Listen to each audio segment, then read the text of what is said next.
This is Kal Kat, the Kal Kat Star, and this is going to be a review of the Spectre trilogy. The longer version you may also watch. This is the shorter version.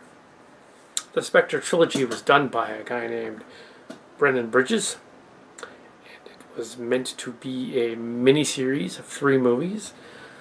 The 3 movies are 3 hours each. A little over 3 hours each. The third one is not complete because he was sent off to Afghanistan. Assuming that he's going to come back and finish it. Maybe. This character has put him and 3 of his friends on the internet and on Star Trek wikis, and even an IMDb account, in an attempt to make his thing, probably algorithms, to make his gamer/Star Trek movie / using meshes and mods from games thingy into a massive YouTube and other sources of success. There have been thousands and tens of thousands or more of hits on these movies.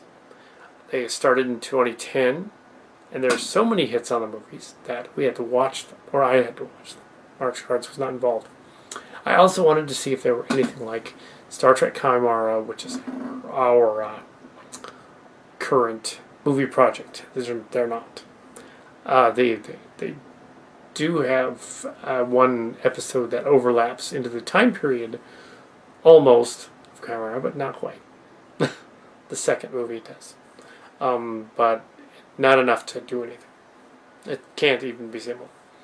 The only thing that's similar is that, like our role-playing game from years ago, the new one dabbles in the Mary Sue concept of make the hero and the villain us, make a space heroes and whatnot, having a small cast of a few people, also like our Star Trek spoof in a way, and also like Starcrackers, the sci-fi spoof we did when we were in our 20s, assuming that this guy and his friends are in their 20s, and when we did ours 20 years ago. So, and we had a role-playing game back then called Star Trek Meets on Location, and we had a female villain, and I thought maybe they were going to make the female in this the female villain. They didn't really do that. They made her the smitten ex-girlfriend. And the smitten villain in the story is a guy who is trying to change time to get out of his relationship with the girl. Yeah, hopefully it's not a representation of the author and his friends have had girl trouble. Hopefully not, because the girls might find out. That's probably why they're not in the sequels, because they found out. Yeah. Yeah. So the hero is a bald guy named Mr. Wraith, Captain Wraith, and the villain is Gaius. Mr. Gaius. Apparently our protagonist is a Battlestar Galactica new BSG fan and has included the name Gaius because he just likes that name and made him look a little like him. Cross between him and Wesley Crusher. Interesting idea. The villain looks like a cross between Yul Brynner and Picard. But, yeah, interesting. The story starts out with a 3-hour miniseries movie called Spectre, or Spectre of the Past, followed by Redemption and Retribution. Either that or it's Retribution or Redemption. I often get them mixed up. I spent 3 nights, 2 nights and a day, looking at all 3 of them. And on the other blog, I talked about what was wrong with the 3 of them, and also how to improve them, and also that I liked them, even though they had some flaws. And they do.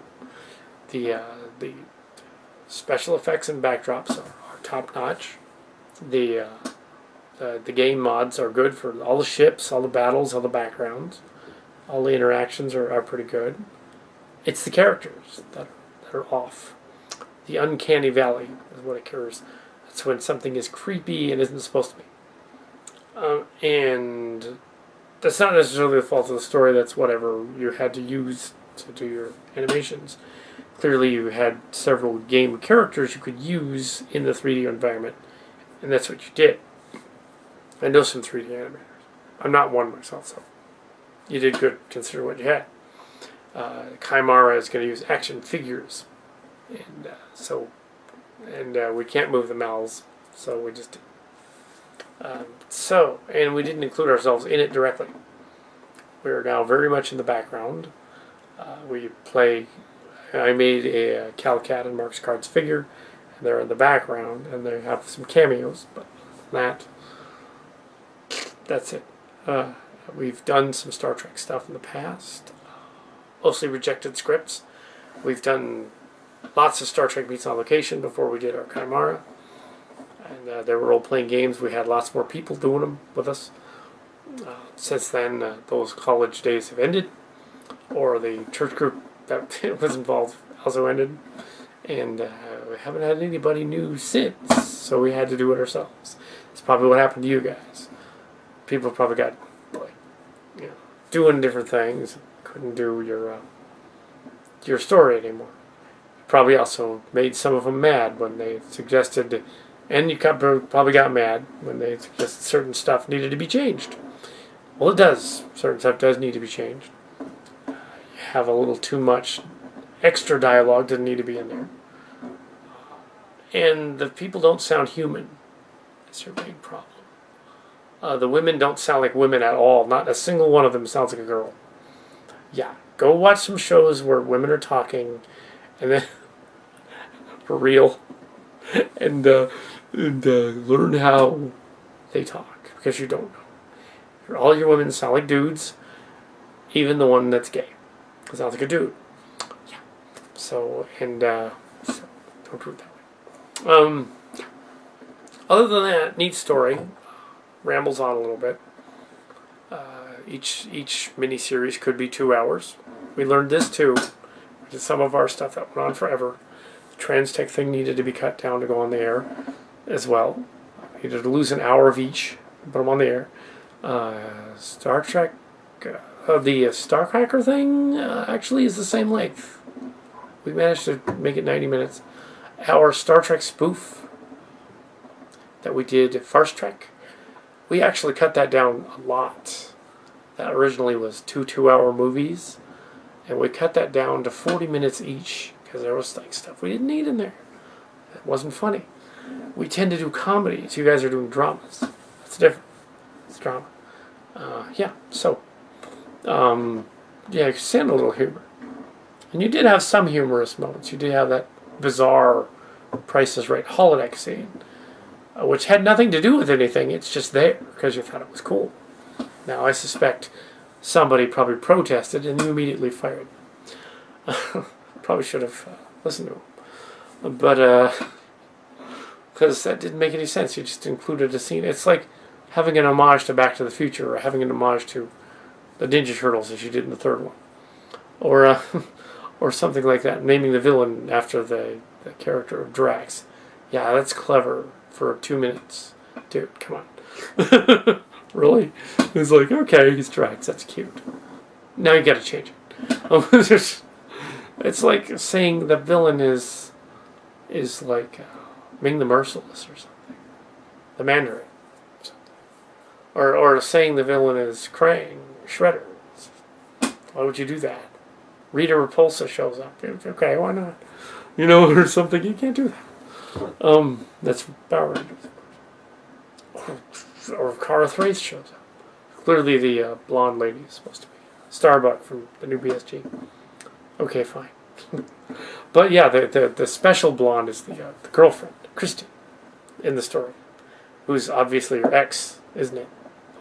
People who wrote this, one of your exes.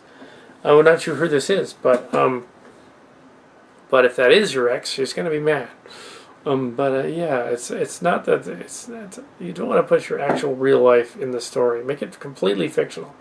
When we included a female villain in our stuff, she was based on somebody, but we never intended to publish that story. That's why Kaimara is different. The bad guys are different and stuff. And of course, that person showed up later on Facebook and stuff. So we're like, oh, we can't reference her as the villain anymore because that's kind of mean. So that pretty much like torpedoed Chimera 2 that we were gonna write. Chimera 1 is mainly about other people, but yeah. So we've done some Star Trek and some sci-fi and stuff like that. We do that, and yeah, so we know a little bit about writing stories, coming up with dialogue and characters. This is the shorter version of the longer thing. Yeah, we liked your movie. It looks technically quite neat. I can see how Doug liked it. Maybe Okuda might have liked it too, for the technical stuff. As for story writing, even consulting an episode of BSG might help. Might Ron Moore and David Icke, and how they put that together. Consulting any number of the online script publications of Star Trek, if Paramount hasn't pulled them all, will also help. It's just the way they put dialogue together, how people communicate with each other. Find out how they do that.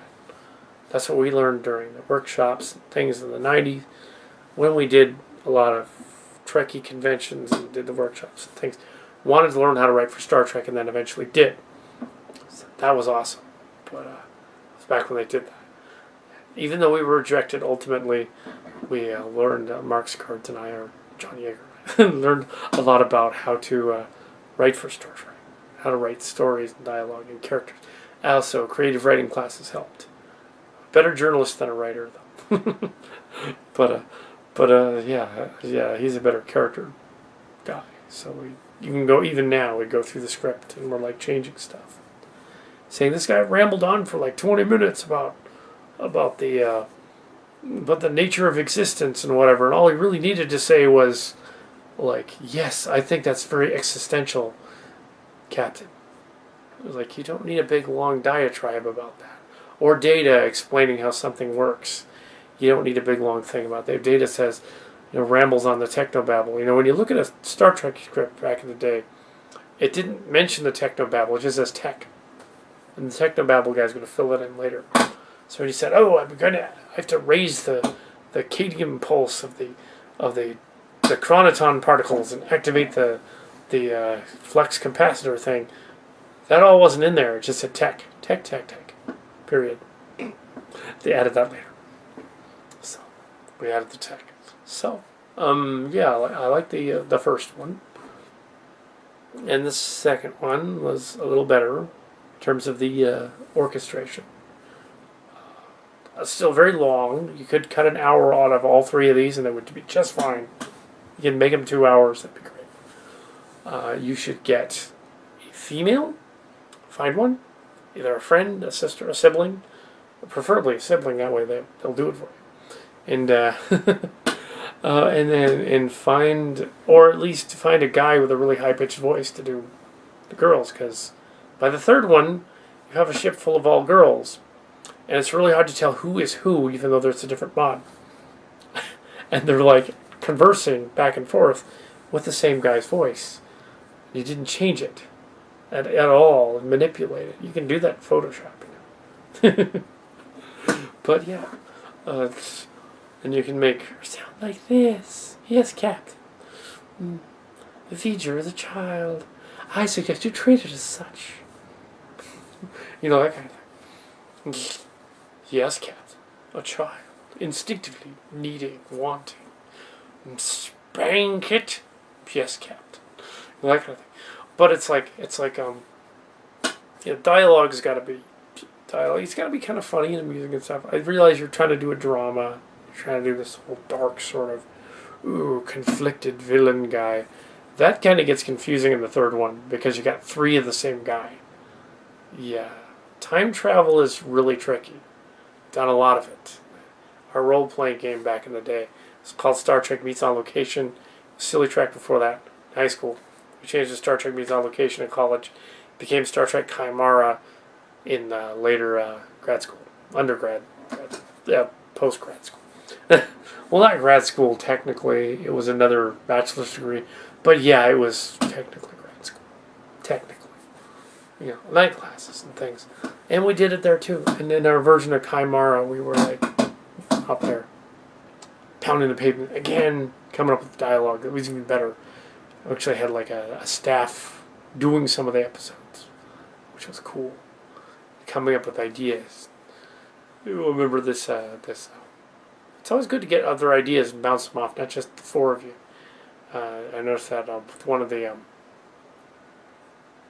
ideas of one of the staff was like, "You should have a zombie one." Yeah, so we wrote a zombie one, and we should have like Q show up and annoy Janeway again because that's awesome. And so we did that too in the zombie one, and then an old friend from Pine Hill and the Star Trek Meets on Location days. He's like, you should have one of they go on the holodeck and visit the Transformers because that would be funny. I was like, yeah, we could do that too. So we did. You can do anything you want. It's a fanfic. But that was a written one. It wasn't like doing a movie. You can't physically do that with action figures and little mini sets and stuff. So we don't have the same venue. It's not even similar to yours. So don't worry about it. Actually, yours is more like our Trends Tech, which was a bunch of 4-hour movies strung together to make 24 episodes.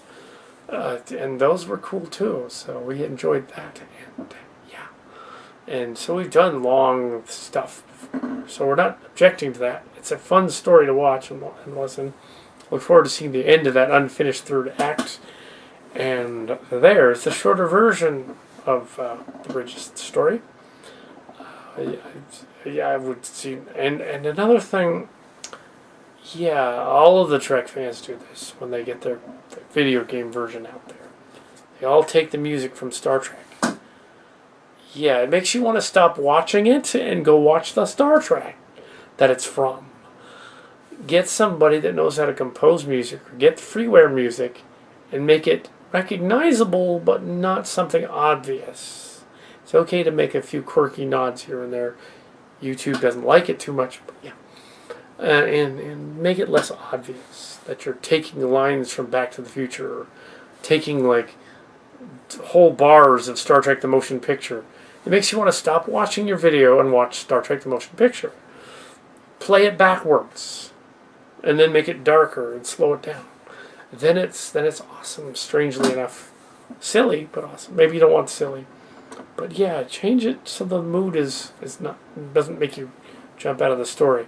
It's bad enough to get the uncanny valley with the girls sounding like dudes, which is funny, but I don't think you were trying for funny. And the villain, villain's a little confusing. I like the idea of the evil Voyager. That was funny. That was cool. But and the other evil Voyager. We did that too in one of our location ones. But we did it. We had we did it. Evil Picard and Evil. It was a mirror universe. And I like that you referenced Chimera Line from there, or I don't know who you guys are, but you referenced In the Mirror Darkly. And that was actually one of the titles. But you were also referencing Enterprise too, in that one. But Through a Glass Darkly. No, I think that's Shakespeare. We look but through a glass darkly. I think it's also what's through the look? It's Through the Looking Glass is from something else. That's from Snow White. So, I think that's but still. Anyway, it's old literature. It's not Shakespeare. Some of it could be. But I like that you threw in If Wishes Were Horses. You know what that's from? That's from that poem. If wishes were horses, beggars would ride. Not just the Star Trek line. They took that from there. Also, I took Fearful Symmetry from a Blake poem. So it's one of my Star Trek stories. I knew where I got it. Tiger, tiger, burning bright in the story of the night. Though I hadn't conceived, I defy the fearful symmetry. Something I skipped through a bunch of lines there, but yeah. And then somebody else did a Fearful Symmetry book. That wasn't me. Somebody else.